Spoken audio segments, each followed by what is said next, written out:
ভারতীয় রেলওয়ে দেশের এমন একটি ব্যবস্থা যার মাধ্যমে প্রতিদিন লক্ষ লক্ষ মানুষ যাতায়াত করে থাকেন। সকালবেলা কোনো ছোট শহর থেকে মহানগরের দিকে যাওয়ার ট্রেন হোক বা হাজার হাজার কিলোমিটার দূরে থাকা পরিবারের সাথে দেখা করার সফর, রেলওয়ে সবসময় সাধারণ মানুষের সবচেয়ে বিশ্বস্ত সহায়ক ছিল এবং এখনও রয়েছে।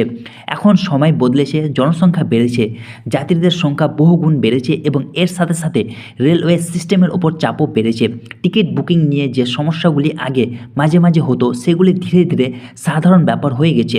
কনফার্ম টিকিট না পাওয়া, ওয়েটিং লিস্টে আটকে থাকা, দালালদের দ্বারা বেশি দামে টিকিট বিক্রি, ইমিডিয়েট টিকিটের সময় ওয়েবসাইট ধীর হয়ে যাওয়া, এগুলি যাত্রীদের জন্য দৈনন্দিন সমস্যা হয়ে দাঁড়িয়েছে।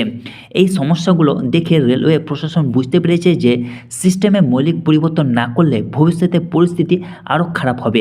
তাই 2026 থেকে কিছু নতুন নিয়ম চালু করা হয়েছে যা পুরো টিকিট বুকিং প্রক্রিয়া, ভ্রমণের সময় এবং যাত্রীর সুবিধাগুলিকে নতুন আঙ্গিকে সাজানোর চেষ্টা করছে। এই পরিবর্তনগুলি শুধু কাগজে কলমে সীমাবদ্ধ নয়, বরং এর প্রভাব সরাসরি প্রত্যেক যাত্রীর ওপর পড়বে। তো বন্ধুরা, 2026 সালে ভারতীয় রেলওয়ে যাত্রীদের জন্য কী কী নতুন নিয়ম চালু করেছে সেই নিয়মগুলি আজকের এই ভিডিওটিতে আমি আপনাদেরকে বিস্তারিতভাবে জানাবো। তো আপনাদের রিকোয়েস্ট করব ভিডিওটি স্কিপ না করে প্রথম থেকে শেষ অবধি মনোযোগ সহকারে দেখার। আর আপনি যদি এই চ্যানেলে নতুন হয়ে থাকেন তো চ্যানেলটিকে অবশ্যই সাবস্ক্রাইব করবেন, কারণ আপনার একটি মূল্যবান সাবস্ক্রাইব এই চ্যানেলের জন্য অত্যন্ত গুরুত্বপূর্ণ। তো বন্ধুরা, দেরি না করে চলুন শুরু করা যাক। 2026 সালে ভারতীয় রেলওয়ের দ্বারা জারি করা নতুন নিয়মগুলির মধ্যে 1 নম্বর নিয়মটি হচ্ছে অ্যাডভান্স টিকিট বুকিংয়ের সময়সীমা কমানো। আগে যাত্রীরা অনেক মাস আগে টিকিট বুক করতেন, যার ফলে সিট বুক থাকতো কিন্তু ট্রেনে খালি থাকতো। এখন অ্যাডভান্স বুকিংয়ের সময়সীমা কমানো হয়েছে যাতে শুধুমাত্র যারা আসলে ভ্রমণ করতে চান তারাই টিকিট বুক করতে পারেন। এটি রেলওয়ে ব্যবস্থাকে সুসংগঠিত করতে সাহায্য করবে। এই পরিবর্তনটি যাত্রীদের জন্য আরও ভালো পরিষেবা নিশ্চিত করবে। এটি টিকিটের উপলব্ধতা আরও বাড়াবে। 2 নম্বর নিয়মটি হচ্ছে ওয়েটিং টিকিটের কড়া নিয়ম।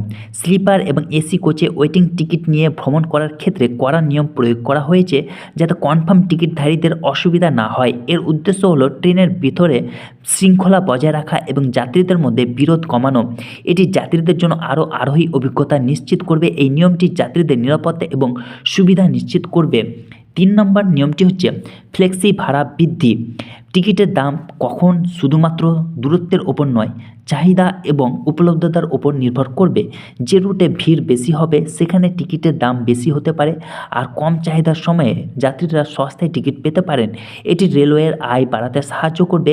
এটি যাত্রীদের জন্য আরও ভালো পরিষেবা নিশ্চিত করবে এবং এই পদ্ধতিটি যাত্রীদের ভ্রমণকে আরও সুবিধাজনক করবে। 4 নম্বর নিয়মটি হচ্ছে ই টিকিট ও দালালদের ওপর নজরদারি।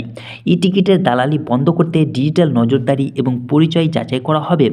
টিকিট বুকিংয়ের সময় ব্যবহৃত পরিচয়পত্রের সাথে ভ্রমণের সময় মিল থাকা বাধ্যতামূলক। এটি জাল টিকিট বন্ধ করতে সাহায্য করবে। এটি যাত্রীদের নিরাপত্তা নিশ্চিত করবে এবং এটি রেলওয়ের ব্যবস্থাকে আরও স্বচ্ছ করবে। 5 নম্বর নতুন নিয়মটি হচ্ছে গুরুত্বপূর্ণ কিছু পরিবর্তন। মালামাল বহনের ক্ষেত্রে কড়া নিয়ম এবং জরিমানা প্রযোজ্য হবে। যাত্রীদের জন্য খাবারের আরও বিকল্প থাকবে। আগে থেকে বুক না করলেও ট্রেনে খাবার কেনা যাবে। এটি যাত্রীদের জন্য আরও সুবিধাজনক হবে। এটি রেলওয়ের পরিষেবাকে আরও উন্নত করবে এবং এটি যাত্রীদের অভিজ্ঞতাকে আরও ভালো করবে।